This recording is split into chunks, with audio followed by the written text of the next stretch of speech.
You know Okay. what I'm making the film about? No. About anti-Semitism. Anti-Semitism, what does that mean? It means when people hate the Jewish people. No way, man. The Jewish people control the world. Yeah? Of course.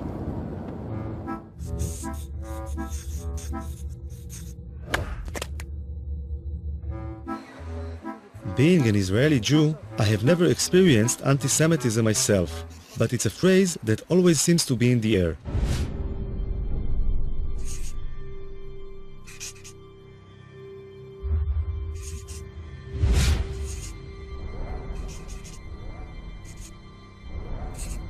Three words seem to appear over and over again: Holocaust, Nazi, anti-Semitism.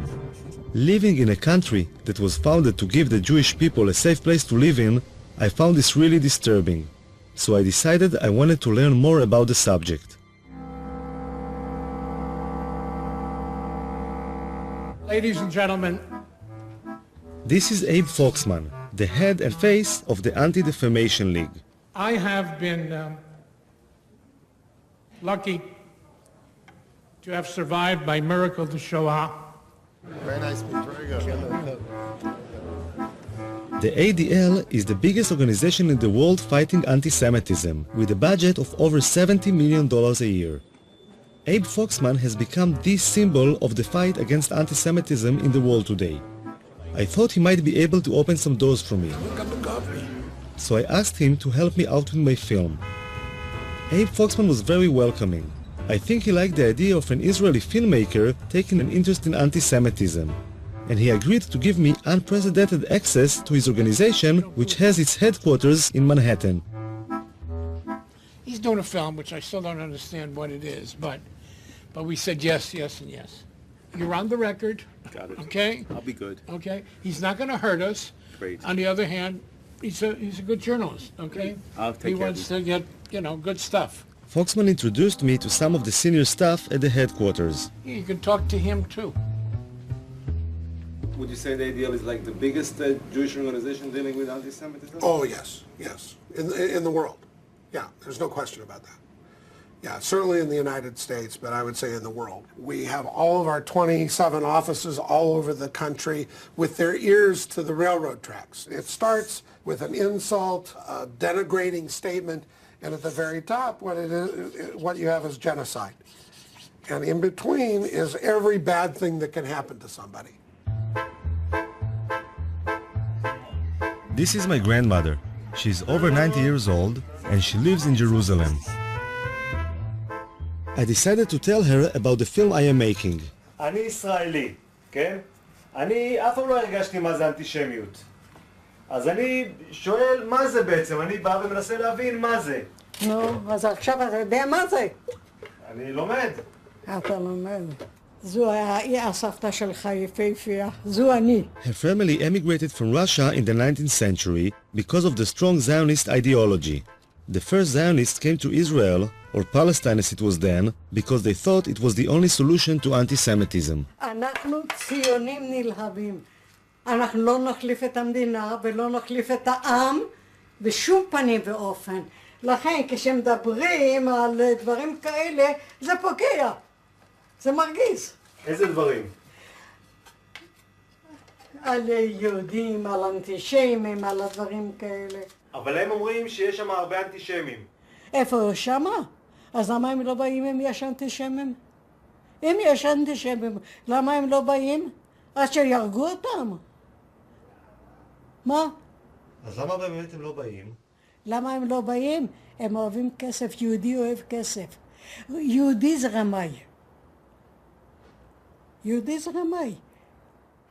והוא עושה שם כסף, למה לא לבוא פה ולעבוד, אם הוא יכול לעשות שם כסף בלי לעבוד? למה לא? שם הם לא עובדים? הם לא עובדים, זה שאני אומרת. שם יש להם כסף בלי לעבוד, פה אם יעבדו, יצטרכו לעבוד. איך יש להם כסף בלי לעבוד? איך יש להם כסף בלי לעבוד? איך עשו כסף? ריבית, מלווה בריבית, ובתי מרזח פה, ויין פה, וזה שם. זה הם יודעים, יהודי יודע את הפוילשטיק האלה. יהודי יודע את הפוילשטיק האלה. אני אומרת לך, אני היהודייה האמיתית. לא כסף מסנוור אותי, שום דבר לא. אבל את מדברת כמו האנטישמים שאומרים על היהודים שהם לא עובדים והם עושים... לא, אני לא מדברת. אני אומרת, הם רוצים להיות שם, שיפסם להם, עד שאולי יבוא מישהו, היטלר אחר ויהרוג אותם, יברחו. מה?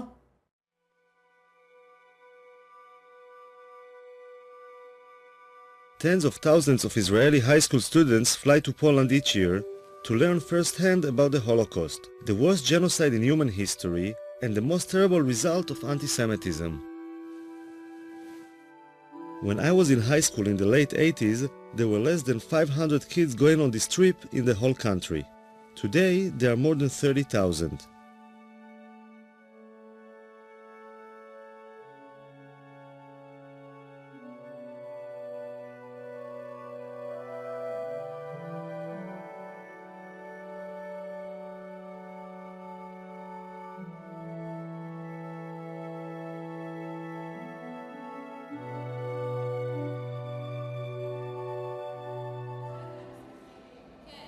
I decided to join them on their journey and their initial preparation, which takes place in Yad Vashem. יש כאלה תאים של השריפה, זה למעלה זה שמכניסים את הגופה והלמטה זה החומרי בעירה.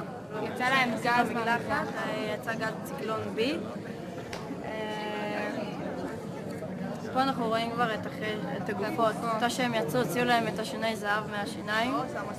ורוב מי שעשה את זה היו יהודים ששמו אותם בתוך המשרפות, את הגופות. כל אחד יגיד מה החיבור האישי שלו למסע, למה הוא רוצה לנסוע לפולין. אני דור שלישי לניצולי שואה, ומהרגע הראשון שסבתא שלי סיפרה לי על סיפורים על השואה, ראיתי את המבט שלה, מבט שלא נסלח ולא נשכח. וראיתי מה היא מרגישה, אבל לא הרגשתי את זה גם. זה בעיקרון מה שאני רוצה להרגיש במסע, את התחושה של לא לסלוח ולא לשכוח. The kids are going through a longer preparation for the trip to Poland. The school counselor is in charge of their mental preparation. ותנסו באמת להבין את הקשר בין אז להיום. זאת אומרת, האנטישמיות זה דבר שלא נגמר. בעקבות השואה קמה מדינת ישראל, אבל האנטישמיות זה משהו שיש עד היום, וכל הזמן תקראו עיתונים, יש מקרים אנטישמיים לכל רחבי אירופה ובארצות נוספות. כך שאתם כיהודים, כדור העתיד, ככאלה שעובדים להתגייס לצבא, צריכים לפגוש גם את הצד הזה שלנו. מלבד זה יוצא איתכם גם מאבטחים, יוצאים איתכם מאבטחים. המאבטחים לא יאפשרו לכם ליצור שום קשר עם האוכלוסייה המקומית. תפגשו שם אנשים שלא אוהבים אותנו. תראו, לא אוהבים אותנו, תחשבו שאתם, סלי. גם היום, אני אומרת לכם שוב, גם היום לא אוהבים אותנו שם. זה כאילו האיכות שלנו, שאתה יודע שאף אחד לא סובל אותך, אבל אתה גאה בזה. כאילו מגדלים אותנו מגיל קטן על זה שאנחנו נדע שיש לנו שונאים. לא יודעת, על כל מיני דברים כאלה. ובעצם כשהילד יודע שיש לו שונאים, כאילו מה שקרה בשואה לדורות הקודמים שלו, אז זה גורם לך איזה סוג של כעס לצד השני, כאב, כעס, אפילו שנאה. כולם יודעים ששונאים יהודים. זה משהו שגם גדלנו איתו כזה, תמיד כזה השנאה והאנטישמיות. תמיד אני לא זוכרת שפעם לא הייתה אנטישמיות. זה יחזק בי את הישראלית שבי, את הציונית שבי ואת היהודייה שבי. אין ספק. ידיעות אחרונות is the most popular and influential newspaper in Israel. I'm curious about the people behind the reports of anti-Semitism I read on a daily basis. אני יודע, זה מגוחך שאני אומר את זה, אבל כולם בעייתיים. צרפת היא אנטישמית, גרמניה היא אנטישמית, המדינות בדרום אמריקה הן אנטישמיות. אני לא רוצה לדבר על המדינות המוסלמיות, זה לא מדברים בכלל. הם למעשה כולם. ליטא נשארה אנטישמית, כל המדינות הבלטיות, אבל גם המדינות במערב, אנגליה היא אנטישמית. ללונדון יש ראש עיר אנטישמי מוצהר. זאת אומרת, הם כולם אנטישמים, רק כאמור, יש שקטים יותר ויש בוטים יותר. ולמה אני בכלל צריך להיות אובייקטיבי? הם היו אובייקטיביים? כלפינו לא, הם גם לא היו אובייקטיביים. מה זאת אומרת הסיפור הזה? אבל בתור עיתונאי זה... אין דבר כזה בתור עיתונאי. בוודאי שלא, לא במקרה כזה. בוודאי שלא במקרה הזה. מה קרה? מה המספר? 172,345. זה מספר שאתה לא תשכח. אני הולך איתו כבר 65 שנים. אבא היה באושוויץ 1, אני הייתי באושוויץ 3, ואמא הייתה באושוויץ 2 בבירקנאו.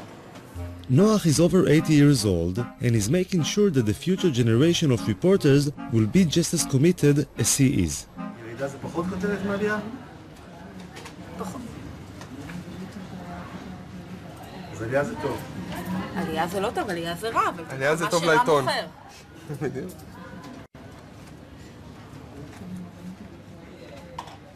והנתון הזה מי סיפק אותו? זה הגיע מסקר של הליגה נגד השמצה בארצות הברית.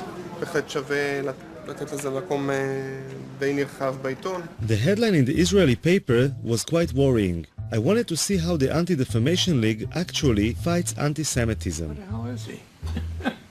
Where is everybody? Where's the secretary? They're coming in now. Thank you. They're going to come in. Thank you. Hello. Hello. Have a seat and say hello. Introduce yourself. Joel Levy. Hello, Yoav. Yoav, very nice to meet you. Let me give you a card. Thank you. Okay. No? You don't have to button your... Why not? The working session. Okay, so it's working. So the reason I've asked to sit with both of you is what looks like a spike in anti-Semitic and racist activities or manifestations. Now, New York seems to be at the center, or at least getting the attention. Where do you see it? How do you see it? Well, I've had a lot of meetings with the police department and last week with the mayor to talk about this. There is a wave. There's no question about it. I don't know if it's attached to the time of the year, maybe attached to the presidential election. I'm not quite sure why we're saying it here. Do you have enough resources to deal with all this stuff? No. We're flooded every day with these things all over the country. It's a very big problem. According to the ADL reports from the last couple of years, the average number of anti-Semitic incidents in the US is around 1,500 a year. I'm hoping Joel Levy can help me find a case I'll be able to follow. What I'd like to do is to follow a case. I understand, yeah. Because, you know, every film needs like a drive. Once we have like a case that we can follow, so that would be great. We're going over the fresh data collected over the last couple of weeks to see if there's anything I will be able to film. We have received in the last week or so someone who employment case, someone who wasn't able to take days off for the holiday, someone who is a school teacher and wanted days off for Shavuot, someone who is a nursing student and had some issues with taking time off as well as with taking time off. We also got a phone call from someone who was complaining about a website that had anti-Semitic remarks on it. Mm-hmm. Someone who was complaining about an article in the newspaper who they thought had anti-Semitic undertones. And I mean, that seems to be the roundup. And that's what we've had in the last 2 weeks. 2 weeks. Those are the kinds of incidents that we've had recently. 5 in 2 weeks. So there's no way to predict. There wasn't anything suitable from the last 2 weeks. So Joel Levy tries to help me to find a case. What they're looking for is an incident that they might be able, and they will do all the contact work, but an incident they might be able to follow, to actually see something that has happened, to go to the site, to talk to people there, to show what has happened, the impact on them, how we interact with all of that, and so on. Assemblyman Hikind has a lot of Jewish voters in Brooklyn, and he suggested a case for me. You know, I had a very interesting case just last week.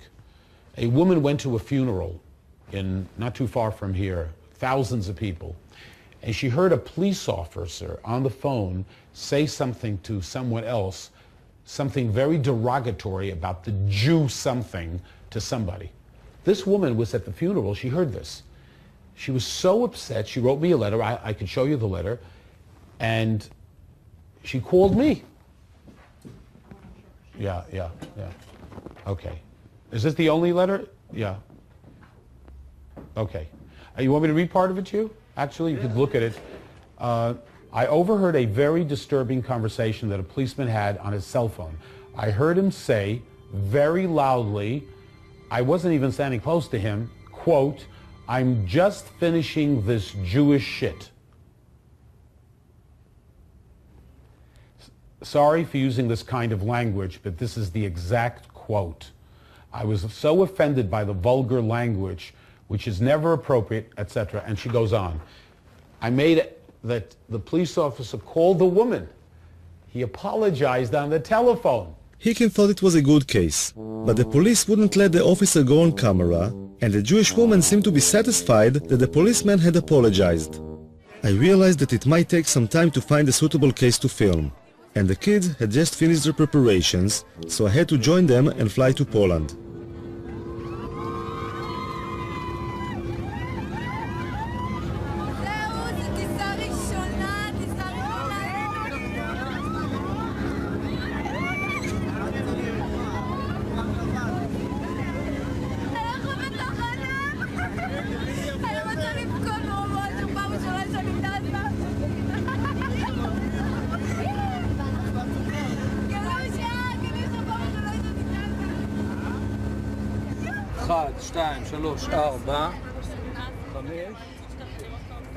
The man with the blanked out eyes is an Israeli Secret Service agent, whose identity we are not allowed to reveal.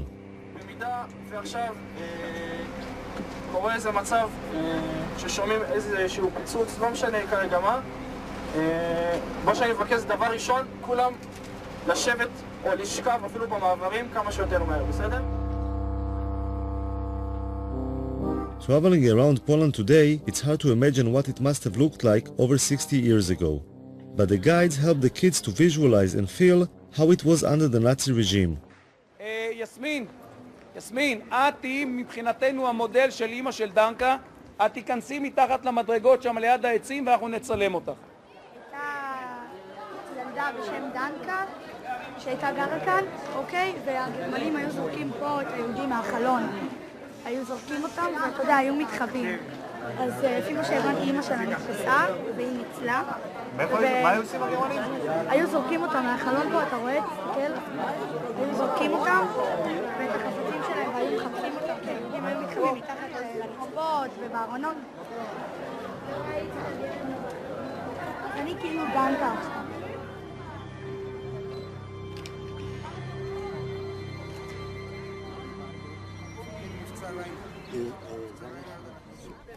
בגטו לובלין. גטו יהודי בעיר לובלין. Izrael? No to mów po Izraelu, a nie tam gadasz po chińsku. Ja myślałem, że z Chin jesteście. Kto gada? Izraelcianie? Pytam się skąd, a dopiero jak powiedziałem, że z Izraela, no to powiedziała, że tak. English? הוא מדבר רעות על ישראל, הוא אמר שאנחנו כלבים. הבנתי. בואי כבר, מה את מדברת עם אחד כזה? רוני. למה איתך נתחיל לדבר? רוני.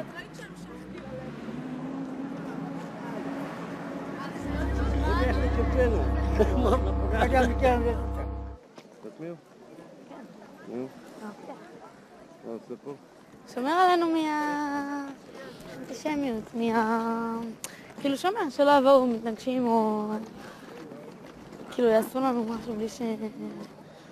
את חושבת שזה יכול לקרות? כן, זה יכול. היום בבוקר היינו 3 אנשים מבוגרים יחסית, שרק שמעו שאנחנו מסתכל ודפקו לי פרצופים ואמרו שאנחנו קופים וחמורים ועוד שנייה כאילו היה מכות שם. הם לא אמרו שום דבר כזה. לא? לא? הם כן. לא?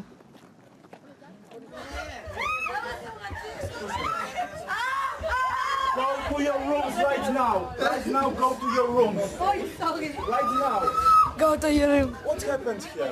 What are you doing? מעניין. Excuse me. We are not vlog. We have some other guests here. I know that the kids, but you have to understand us. We have some other guests here. They're coming down and then they are staying there. We won't pay for it. Although the days in the Poland trip are long and exhausting, the kids still have a lot of energy when they get back to the hotel. Quiet, okay? Cicho.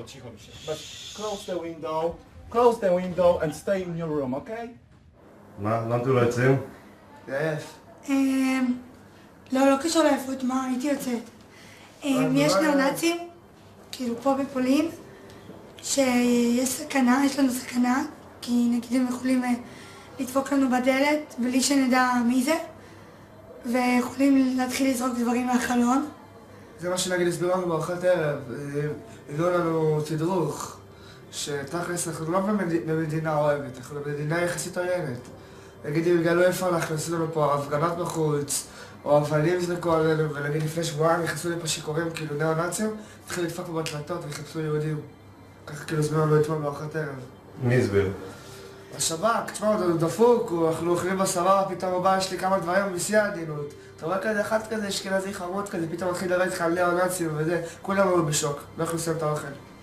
סך הכל בשביל הביטחון שלנו, אז כאילו, אסור לנו לצאת, ישר אחרי ארוחת ערב אנחנו צריכים להיכנס לחדרים. למה? כי הם אנטישמים. הם לא הכי אוהבים אותנו. בדיוק. ישר אנחנו נכנסים לשדה תעופה, זה כולל שם חיילים, הולכים כמו במשטר הנאצי. חיילים הולכים לך כזה ישר כאלה, יש להם כזה פרצוף כזה רע כזה.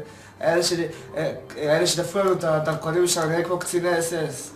As the kids were facing anti-Semitism in Poland, or at least feeling that they were, a case was reported in Brooklyn that seemed suitable for the film.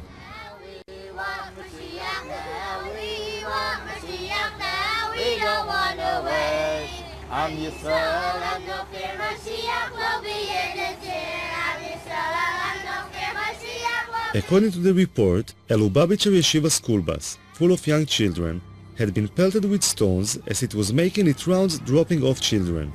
One of the stones had crashed through a window where one of the children was sleeping and landed in the aisle between the seats.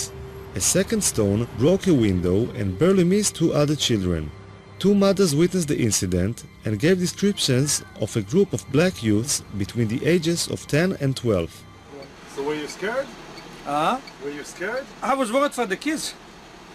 I was worried for the kids more than for me. What, all of a sudden you heard like a big noise? How was it? Big noise in two windows. Look. So where's the back? In the middle, on the side. And the kids started to shout or what? No, they were quiet? They were sleeping. The 3-year-old, they're sleeping on the bus. Was going back from school. Crazy, huh?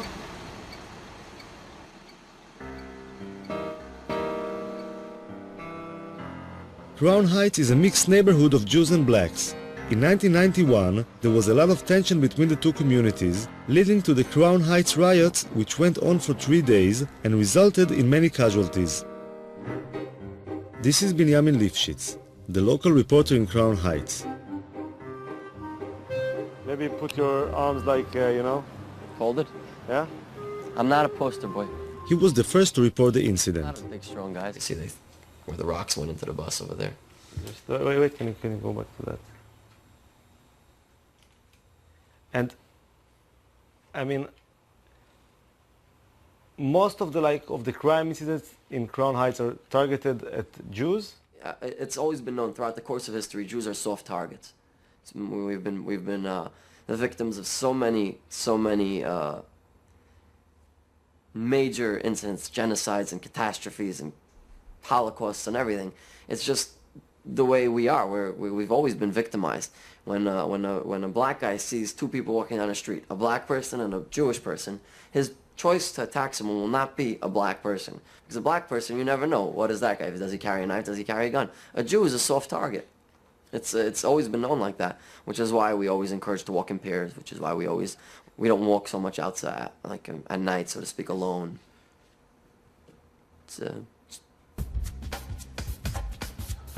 I thought I should speak with some of the blacks in the neighborhood to see what they feel about anti-Semitism. I mean, like, today we interviewed this guy, and he told us if there's going to be like a Jewish guy and a black guy walking in the street, and you know somebody wants to rob, they would go for the Jewish guy because like he's an easier target. Actually, no, he's wrong. They would actually go for the black guy because you go for a Jewish guy, you get more time. You get more like time. the lawyers, the judges will actually give us more time if we rob someone of another race. They're going to classify it as a hate crime. Blacks rob each other because you get less time. So it's like a practical thing, right? Yeah, it's a lot of wisdom behind it. And honestly speaking, like, if you wanted to rob a Jewish person, like, why would you rob a Jewish person? Like, you don't never see them with nothing that would make you want to rob them. Like, yeah, especially them up there. They basic, simple. They don't have nothing. And most people like, how could you target out a Jew person like when all of them dress the same? Like, everybody dressed the same. They all look the same. So, and I lived around here 35 years. I have never seen a Jewish person get robbed in this neighborhood. Never. But there are kind of incidents between blacks and Jews, right? There are some issues. Well, it ain't really issues. It's like favoritism. They get treated better. Yeah, like the police will treat them better. Yes, they do. If I'm arguing with a Jew, the cops gonna come to me. They're not gonna bother them. They're gonna think I'm the aggressor. They're not gonna think they're the aggressor because they already have like a perception that Jews are more holier than black people. Let me tell you something, another thing, you know. They are supposed to be the chosen ones, but they be in the welfare office and the Section 8 office. They the first one to get any kind of bargain deal on anything. They're the first ones to get any kind of discount, or they know the system very well, okay? A lot of times they have all this money coming in the household, but somehow they always figure out a way to manage getting Section 8 or public assistance. Whatever services is available, trust me, the Jewish people are the first ones to find out about it. They're the first ones to utilize it. Actually, they're part of the mind control system that they use through television and the media. The higher ups. That right there is in a book called The Elders of the Protocols of Zion. That was in like 1898. They was talking about how the Jews will use TV and media and propaganda to control the world and take over the world. So little things like that just, oh man. Who wrote that book? It was a Russian who wrote that book too.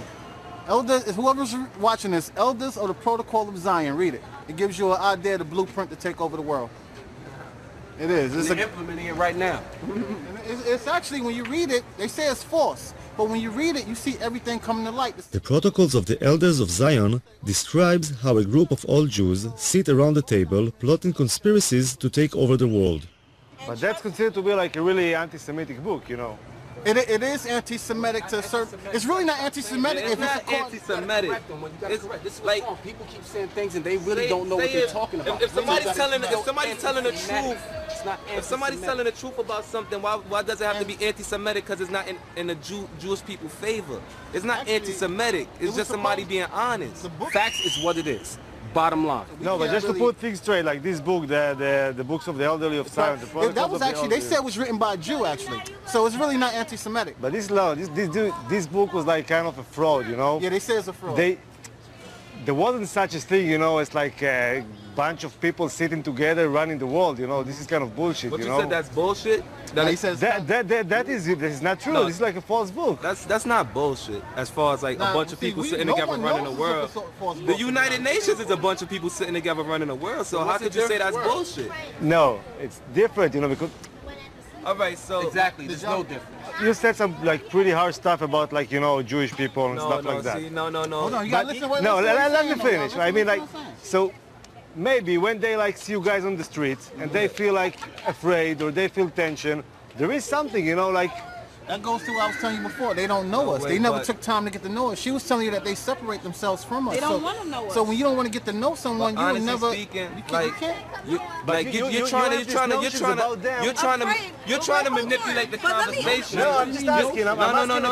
No, because we told you we have no problem with them. Hold on. First of all, why wouldn't we be afraid of them also? There's a misunderstanding and there's a lack of communication. How do we know that we're safe amongst them? I mean, Talking with them made me realize that living in a mixed community can create a lot of tension that can be easily inflamed.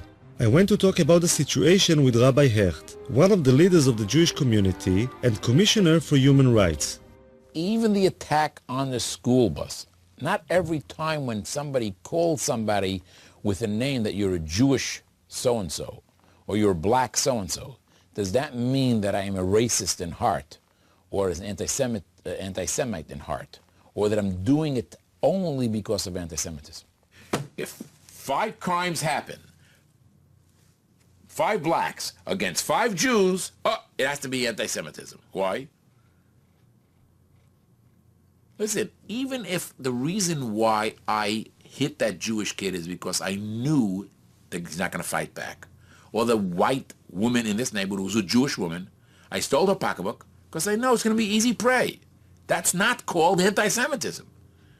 Now, again, you want to put it into some category and lock the guy up for a longer period of time because he saw a weak woman that he grabbed it. But again, I think we have gone a little too far. Many of the anti-Semitic incidents reported by the ADL happened to Orthodox Jews, since they are the easiest to spot. So I was pretty surprised by Rabbi Hecht's response. Let me tell you guys, I am suspicious when a guy makes a living from a particular situation. So if there's a particular film crew that make a living from blood, that's right. I'm suspicious every time they show blood. If a guy is created only because of anti-Semitism, I'm nervous about his reports. Are they accurate? He has to create a problem because he needs a job. So you're saying, like, I mean, the ADL is not like a credible organization, or? I really can't pass judgment on other organizations, so we'll leave it that way. I'll be politically correct. But listen, clearly the ADL has been responsible in certain areas to flare up things as much as they've helped. Of course, having said that, now I'm on the ADL's blacklist now, so Mr. Foxman is not going to come to my home for dinner, but what should I tell you? An important part of the ADL's work are the international missions, and Foxman decided to allow me to join him. Every year, a few ADL board members and contributors get to join Foxman as he travels to various countries, meeting heads of state, politicians, and other influential people who can help in the fight against anti-Semitism.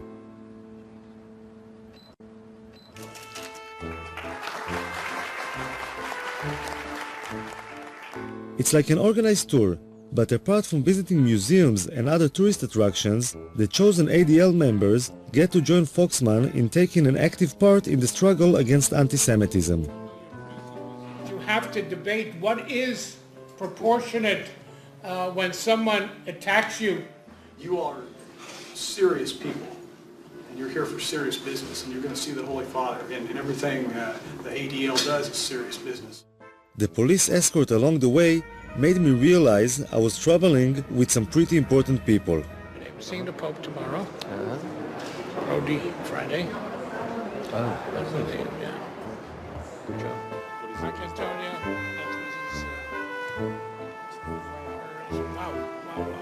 Beautiful. How gorgeous. I'm curious about how Mr. Foxman gets to meet all these important people. Why would all these ambassadors, politicians, and heads of state take the time to meet him? It's their perception of the power of the Jewish community, which is one of those signs of the anti-Semitism, which is it's a very thin line, you know. They believe we are more powerful than we are. I've always said Jews are not as powerful as the Jews think we are, nor as powerful as our enemies think we are. We're somewhere in between. But they do believe, to some extent, that we can make a difference in Washington, and we're not going to convince them otherwise. So how do you fight this sinister, conspiratorial view of Jews without using it? Look, when the United Nations comes to its General Assembly, we meet with 40 heads of state, foreign ministers. Why? I think I got it. It's like a poker game in which Foxman bluffs the other side into thinking that Jews have more influence and power in Washington than they really have. The downside is that the idea of Jews being so powerful can result in envy, even hate. Foxman has a very close relationship with the Israeli government. All right. Oh yeah, a couple of times. Israel relies on Foxman when it comes to issues of anti-Semitism. And being the Jewish state, anti-Semitism is always on the agenda.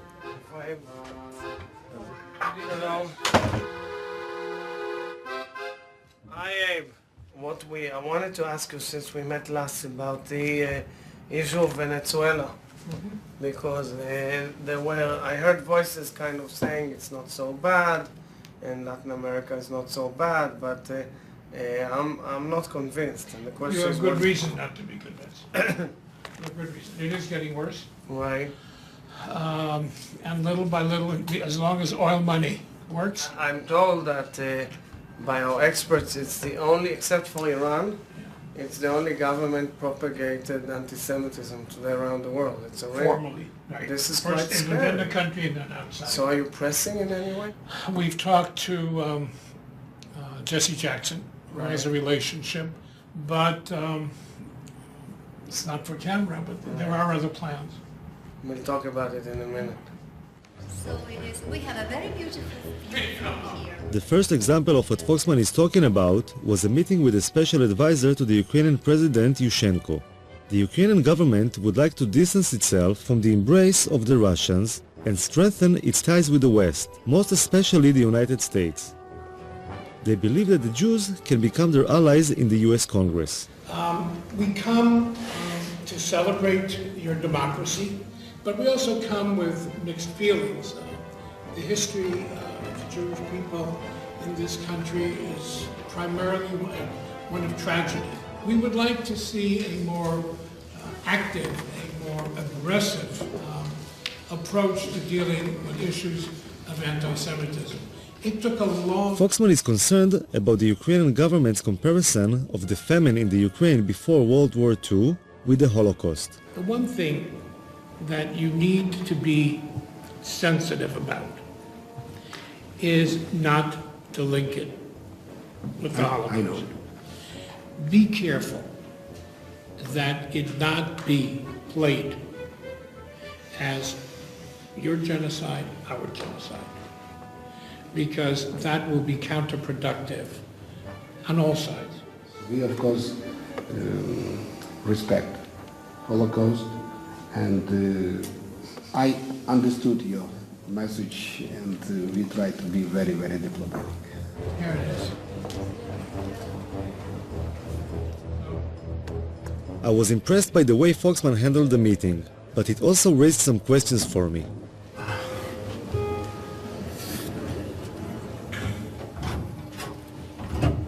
He was kind of pushing him a little bit, huh? He was kind of what? Pushing him. Yes, of course. It's always like that? Yeah? Of course. I wasn't sure how bringing up things that had happened over 60 years ago had any relevance to fighting anti-Semitism today. In order to combat it effectively, I think that you have to take responsibility for anything that happened in the past and then reach the present and then go forward. With your husband, when you quarrel, sometimes you need to give some slack to get what you want. No? You always I bring tough? up everything from the past, 50 years, what his mother did. Absolutely not. No, that's not the American Jewish way. I don't know about the Israeli Jewish way. Give them the guilt trip. That's, yeah, absolutely. We need to play on that guilt.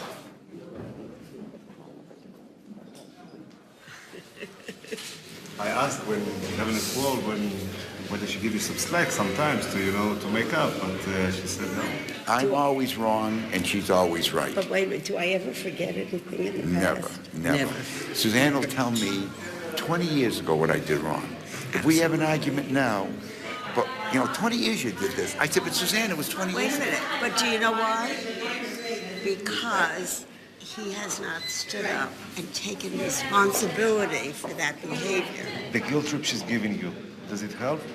No. So maybe the guilt trip we're giving them is not the right solution. Maybe we should give them some slack and say, okay, let's be friends. Not forget the past, but kind of be a little bit more, liberal. Moderate. Yeah. you know, guilt, something we happen to, I happen to the agree. guilt of the father should not be visited on the guilt on the sons. And it's true, of course it's true. I agree with you. It's true, you have to. You cannot let it go down, but you can't keep playing on it as heavily as some people do. It's got to be moderate. But the ADL is like one of the people who plays quite heavily. No, we're moderate. No, ADL plays heavily. There is not a speech. I'm feeling. There is not a speech. You're going to show me if don't be careful. I'm not talking to him. I'm not talking to him. What is he? What are you, Assad or something? Shut that up. We'll all see what Shut that up.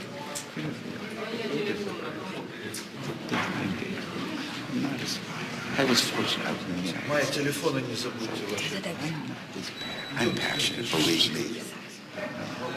Quite as much.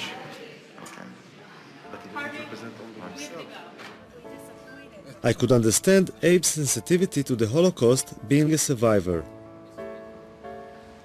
and was moved by the support he received from the ADL mission members. But the film I wanted to make is about anti-Semitism today, and I decided to explore on my own an incident I had read about in the papers. In Moscow, a man with a knife had entered the synagogue and had started stabbing people. The incident was recorded on the security cameras.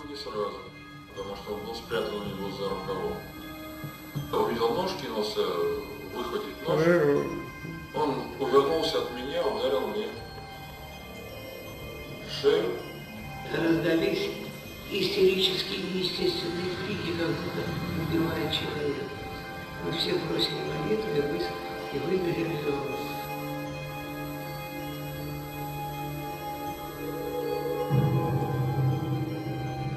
The stabbing was a shocking reminder of what anti-Semitism can be. I thought I should speak with the members of the synagogue to see how they felt about their own safety. В Израиле мы все время слышим, что есть очень сильный антисемитизм. Где? Здесь? Неправда. Что Неправда. неправда? Этого Что нету. Ну нету. Ну нету, понимаете? Нет его. Потом, понимаете, почему говорят в многие Израиле? евреи сами виноваты. Вот представляете, вот он работает на заводе. И он плохо работает. И его не двигают по службе, не продвигают, карьеры нет. Он говорит, это потому что я еврей. Я говорю, ну я же тоже еврей, а я главный технолог завода. Как же тебя-то, нафиг, тебя антисемитизм, а ко мне нет?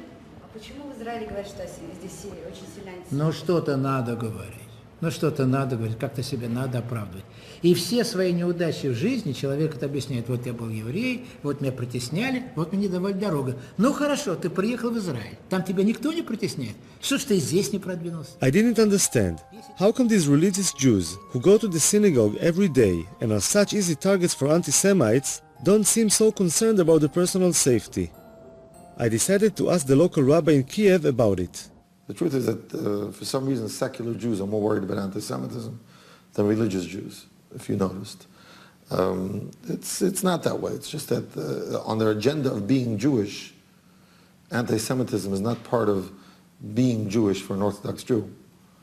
Part of being Jewish is not fighting anti-Semitism. Part of being Jewish is practicing Judaism. There's no mitzvah in the Torah when you practice Judaism to fight anti-Semitism. At the same time, fighting anti-Semitism is something that's important for the Jewish people, for Jewish communities throughout the world. And very often, people that are not practicing, like you say, that's where they find their thing.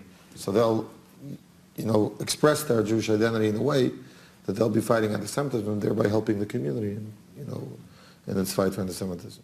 The rabbi said that it is actually an issue of identity.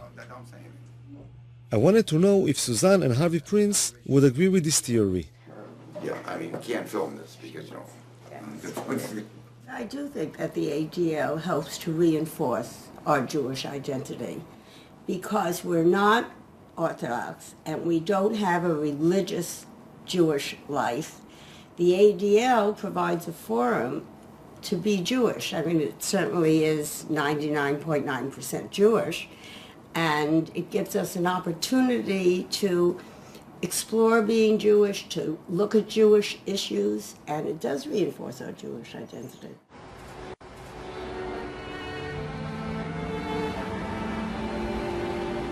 Babi Yar, in the suburbs of Kiev, is a mass grave in which 33,771 Jews were shot after digging their own grave over the course of just 2 days in September 1941.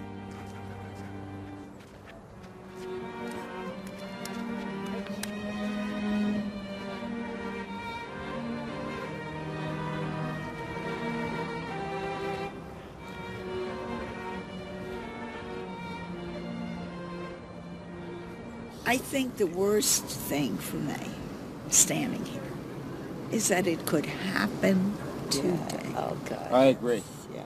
I can see people being marched out of Kiev and shot Marilyn, I by need some people who would decide that's the thing to do. That's right. Maybe they do it to gays. Maybe they do it to That's why we have to support Israel. whatever. Israel's our insurance policy. If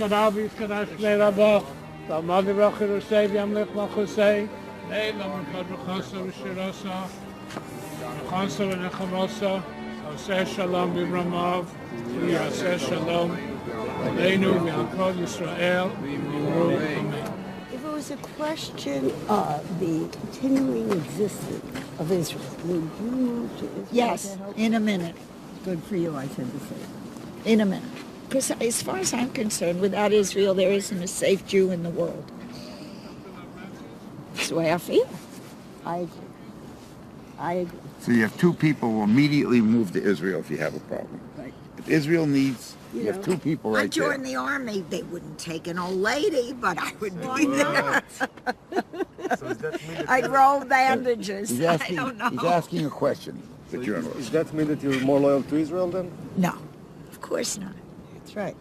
So how do you like coexist these two notions? How do I like what?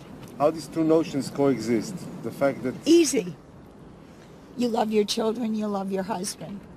You love your friends equally. You love your children more than you love your husband? Of course not. Sometimes. But you might die for your children before you would die for your husband. It's like the question then. You If might. you were in a life Israel is the road, husband or the kids? I'm sorry? Israel is the husband or the kids? The kids. The kids. The kids. Yeah, the kids. The Israel's not a love for child Israel anymore. is love for a child. There's a love for a child that different than a love for a husband. Sure. There's nothing like really a love for a child. it's a much more protective. Right. No, it's a much more. Okay.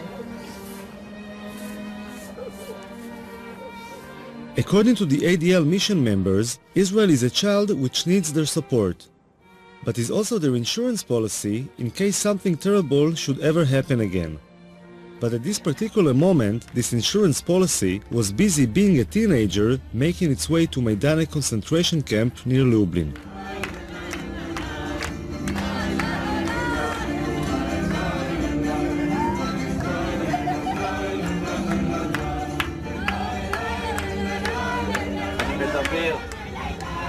אליי, אני רוצה לראות את הרצינות דרך העיניים שלכם.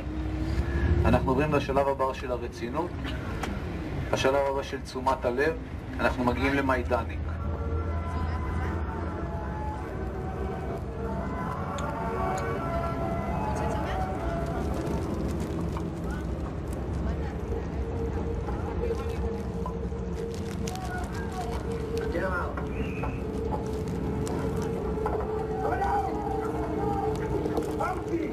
המסע האמיתי מתחיל עכשיו, מה?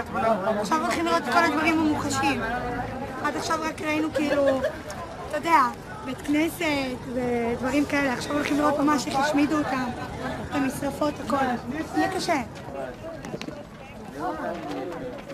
והייתה שם מפקדת של הפלד, שקראו לה בריג'יטה צמאת אדם. בריג'יטה צמאת אדם הייתה הולכת, רוכבת על גבי סוס, באזור המקסים הזה של לובלין, עם שוד ברזל שמחובר אליו כל מיני ברזלים כאילו כמו שאתם רואים לפעמים בסרטים של המלחמות, ופשוט עוברת על גבי אסירים ומכה אותם. סתם ככה? סתם ככה. אוקיי? בריג'יטה צמאת אדם שהייתה מפקדת זה.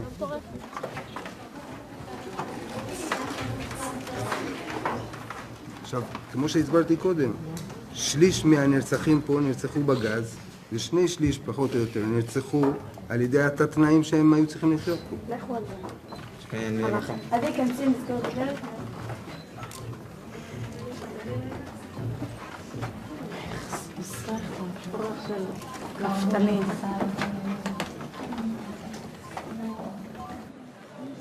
מה אתם מדברות? מאוכזבות. לעצמנו. למה? הוא קצת קשה להקל. כאילו, אנחנו מסתכלים על זה, אני אישית מסתכלת על זה ואני לא... קשה לי להבין איפה אנחנו נמצאים. עדיין. זאת אומרת, רואים, אבל לא מפנימים. מאכזב, אתה חושב כאילו, מה, אתה פה עושה את הטעות, אתה אין לך רגישות או משהו. אתה מרגיש כאילו אתה מזלזל בדבר, וזה ממש לא ככה. This was my first time in Majdanek as well, and I could relate to the way the kids felt. The horrors were almost impossible to digest. But the kids just couldn't accept the fact that they wouldn't become emotional after all the preparation they'd been through. אני חושבת שאם מוצאים מדריך למסע כזה, אז הוא אמור לדעת, לרגש ולדעת מה היה כאן. אני חושבת לא יודעת, אני לא מספיק בזה. אני לא מספיק ממצא את עצמי במסע. את לא צריכה, אבל את לא. אני רק ההתחלה, אוקיי. קחי את הזמן שלך, את לא צריכה להרגיש רע עם עצמך שאת לא מצטמרת כל הזמן.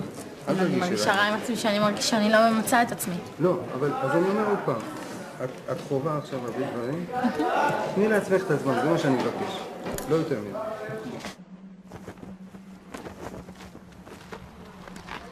ובאמת, אני נותן לך טיפ שתמשיך לעקוב אחרי הגברת בהמשך. אוקיי? בסדר? תמשיך איתה. יאללה, גייז, עירוני א', אנחנו ממשיכים. ופה, ללא טקס קבורה וללא כבוד אחרון, נשרפו מושמדי פה בתנורים האלה, האפר שלהם שימש לדישון אחר כך לגרמנים. הם ניצלו את היהודי מהעבודה שהוא נכנס במחנה העבודה. It occurred to me that after seeing the almost incomprehensible horrors my people have suffered, other people's suffering might seem less significant somehow. I wondered if any of the kids felt this way too. יכול להיות שזאת הבעיה שלנו בעצם. שיש לנו את הרף הגבוה הזה. ופתאום אנחנו רואים בחדשות שהרסו נגיד לערבי את הבית, שצה"ל פוצץ, אז אנחנו אומרים, לא נורא, לנו היה דברים יותר גרועים. אותנו לקחו ברכבות וגרמו ליהודים לראות ביהודים. זה כבר נראה לנו, יכול להיות שזה... אני דווקא חושב שאני אחרי... כי וואלה שאני רואה את זה בטלוויזיה, זה לא מפריע לי, כי אני כאילו אומרת, בסדר, לא נורא, הערבים האלה יש להם הרבה בית. Nofar was not the only one thinking about the Israeli-Palestinian conflict in relation to anti-Semitism. Professor Norman Finkelstein, a Jewish academic from DePaul University in Chicago, has written a book called The Holocaust Industry, in which he accuses parts of the Jewish establishment of making cynical political use of the Holocaust. Dr. Finkelstein, you have some visitors? Whenever Israel faces a public relations debacle or comes under pressure to resolve the Israel-Palestine conflict, they start up this extravaganza called the new anti-Semitism. As it's usually understood, anti-Semitism means an irrational hatred of Jews, born simply of the fact that they are Jewish. But that's not what's going on. Here it's a hostility born of the fact that the state which claims to represent them is engaged in quite brutal violence. I'm sure lots of people I meet have this, what you say, deep down inside, they have this kind of queasy feeling about Jews. I'm sure that's true. But did it have any real substantial repercussions on me in life? The answer is just no. There's a kind of pathological narcissism, navel contemplation. When you are the richest, wealthiest, most successful ethnic group in the United States, you've got the world on a platter, and you sit around and you're talking about anti-Semitism. It's just kind of shameful, I think. At the time I first interviewed Finkelstein, I didn't realize what a controversial figure he was in the eyes of the Jewish establishment. Finkelstein, the son of Holocaust survivors, has been labeled a self-hating Jew, a Holocaust denier, and a madman. I had interviews stopped at the very mention of his name. I know if you Google Norman Finkelstein and Holocaust denier, nowadays you'll get about 10,000 websites. Well, if I'm a Holocaust denier, I would have to be certifiably insane. I would have to be clinically insane. Because, given who my parents were, for me to be denying the Nazi Holocaust, I'd have to be clinically insane. So you have to judge for yourself. You may disagree with me, but is it your impression that I'm clinically insane? Now, if you think I'm not, then you have to wonder, why are those 10,000 websites saying that? Recently, there's this talk about the new anti-Semitism, which is very related to Israel. And I've been heard that from Jews outside of Israel, saying Israel is the cause that anti-Semitism is now, that we are suffering from anti-Semitism. Well, I would say that is nonsense. That comes from insecure Jews.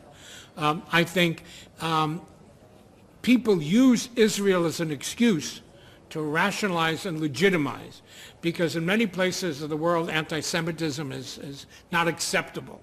It's not polite, it's not proper. But if you can camouflage it, if you can find a platform of a news event, of a political discourse, then you use it. And we find every time there is conflict in the Middle East between Israel and somebody else, the level of anti-Semitism spikes. Why?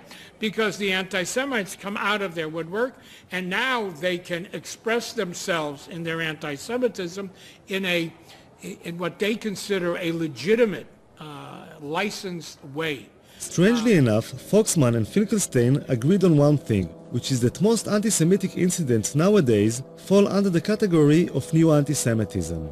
The difference is that Foxman says that anti-Semites found a new target called Israel, to which they could express their anti-Semitism, while Finkelstein believes that saying that is a cynical misuse of the term anti-Semitism. But attacks on the ADL seem to be coming from all directions. So today in America, there are two professors who are saying that Jews are more loyal to Israel than to America. Mearsheimer and Wald. See, this is what Mearsheimer and Wald. Mearsheimer and Wald. Steve Wald and John Mearsheimer are two academics from the universities of Harvard and Chicago who wrote a book called The Israeli Lobby. They claim that there is a lobby in the US whose role is to support Israeli policy even if this policy goes against the interests of the US. The role of the ADL in this lobby is to silence those who criticize Israeli policy, saying they are actually anti-Semites in disguise.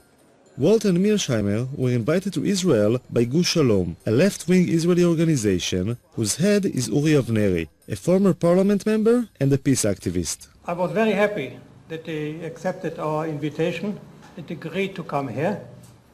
Actually, we were a little bit afraid in the beginning that there may be some difficulty to get them into Israel, especially after what happened to Professor Norman Finkelstein, who has been arrested and kept in prison actually, and then deported. Steve and I have traveled all over the United States, and we've traveled all over Europe talking about the lobby. I have honestly been struck by how little evidence we've come across of anti-Semitism. This is not to say that we don't run into lots of people who are critical of Israeli policy and shake their head at what the Israelis are doing. אבל לנו כישראלים זה לא טוב שיש לנו בעצם את הלובי הזה מאחורינו שם? כתושבי ישראל שגרים פה בעצם. קודם כל, שאלה מאחורי מה? ומי זה אנחנו במקרה זה? הלובי הזה תומך בימין הישראלי, הוא מאולמרט ימינה, חביבם הוא ביבי נתניהו, וימינה מביבי. מעבר לביבי נתניהו, הימין הכי קיצוני. כאשר הייתה ממשלה שמאלית כאילו, היחסים היו רעים מאוד. ההתלהבות צנחה. כוונות מאחורי הארגון הזה הן כוונות טובות, למה אנטישמיות זה מטרה טובה? אני כבר לא יודע, לא בטוח. אני כבר לא יודע, אני לא יודע מי משרת פה את מי. אנחנו אותם או הם אותנו. אם אנחנו מכתיבים להם מדיניות, או שהם, כמו שאמרת קודם, או שהם מכתיבים לנו מדיניות. אף אחד מהם לא לוחם באנטישמיות. הם לוחמים נגד ביקורת על ישראל. זה שני דברים לחלוטין שונים. כמעט שאין אנטישמיות באמריקה, זה אגדה. אין, ממש אין. לו הייתה, גם השדולה הייתה מתנהגת אחרת. אין. התופעה הזו שנקראת אנטישמיות היא קיימת רק בתקשורת הישראלית. ועל ידי כל מיני פונקציונרים יהודים בעולם שהם מתפרנסים מזה, שהם לוחמים באנטישמיות. איפה יש אנטישמיות? אין כלום.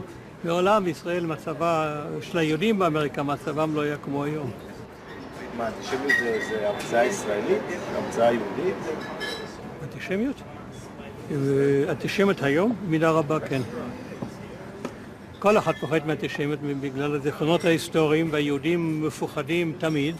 באמריקה היהודים, כמה שהם חזקים וכמה שהם מושלים באמריקה למעשה, הם פוחדים מהצל של עצמם, וכל רגע, אחרי כל עץ, מסתתר אנטישמיות. בולשיט, אין דבר כזה. אנטי ערבים, אנטי מוסלמים, אנטי שחורים, אנטי מה שאתה רוצה. אנטישמים? פשוט אתה צריך זכוכית מגדלת שנמצא אותם, ויש כאלה שהולכים עם זכוכית מגדלת, כמו שרלוק הולמס, ומוצאים אנטישמים. Abe Foxman's spokesman, Ari O'Sullivan, was the last person I expected to see at the event. What was he doing here? Look, Abe, they mentioned the ADL a couple of times in their talks, and like I told you, they were false, these things. And I went up to Walt, but he was surrounded with people. I said, listen, I'm from ADL, Ari O'Sullivan, and those two things you said about the ADL are incorrect. I got a lot of interest from the foreign press. I don't know about the Israeli media, though. Was there Israeli media here? אני מהליגה נגד השמצה. זה שהזכירו כל הזמן, ADL. ואתה מהליגה. אני הדובר של הליגה. מי אתה? דובר בארץ? כן, אתה מגוש. אני מגוש שלו? למה הבאתם אותו? את מי? את שניהם. זאת אומרת, למה הבאנו אותו? אנחנו חושבים שמה שהאנשים האלה עושים זה פשוט פעולה הכי מבורכת שיכולה להיות. לא לגבי השמצה או לא השמצה. לגבי אי פעם להגיע למצב נורמלי ומאוזן באזור הזה. יש לכם כסף להביא אנשים כאלה פה? כי אמרו לי שגוש שלום זה ארגון קטן, שולי כזה. גוש שלום זה ארגון קטן. אבל את הקצת כסף שיש לו, הוא מנצל לדברים החשובים ביותר. והדברים החשובים ביותר זה להגיע סוף סוף אי פעם לאיזשהו פיוס בין הפלסטינים לבין היהודים במזרח התיכון.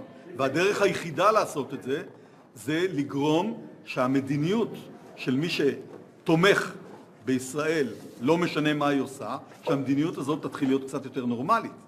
זה לא מקרה שהאנשים האלה הוציאו ספר שכל העולם רעש ורגש בגללו. I don't know if the whole world was shaken by Walter Mearsheimer's book, but the Jewish establishment certainly was. Why do two such established, credentials, respected academics engage in such a shoddy piece of work on what subject? At the annual ADL convention, the Israeli lobby book was the center of attention. In the Foreign Office in Israel, there was a 3-day convention dealing mostly with the issues raised in the book The Israeli Lobby. Never before had the question of whether anti-Semitism and anti-Zionism are the same thing seemed so important. Experts and speakers from all over the world said the same thing, that those who attack Israel are doing so simply because they are anti-Semites in disguise. We thought people who would hate us, who would be our enemies, would be thugs and lunatics yelling kike, and instead they're soft-spoken college professors explaining to us how we have the apartheid state. We were unprepared. So let this conference draw a line in the sand. If you're an enemy of the Jewish people, then we will fight you with all our might, for ourselves and for our children and for our children's children. Who would we be if we did not? And we will prevail.